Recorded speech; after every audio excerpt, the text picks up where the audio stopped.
Matulog. Para makatulog. Gatasan mo na siya. Ayan, para makatulog. Gatasin mo na siya para makatulog na siya. Ayun, nakakatulog na siya. Makatulog yan, makulit yun. Sinisinok nga oh. Pwede namin tubig. Oo. Bawal nga ang gatas sa kanya eh. Oo nga, sinisinok siya. Baho! Ano ba naman to? Bawal nga eh. Bawal. Pipilit mo, bawal nga daw sa kanya yung gatas. Sabi nino. Diba?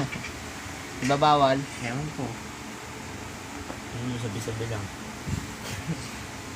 Pwede nga eh. Pwede nga eh. Birch tree pwede. Ang katao yun eh.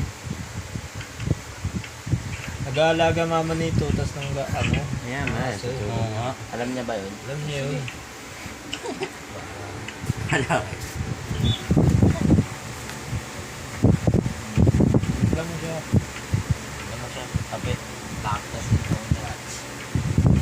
Sobrang dam na ano. Puro tubig yung katawan. Medyo mo duman. Hindi matigas. Puro tubig. Tubig na siya. Nahanap niya yung tubig.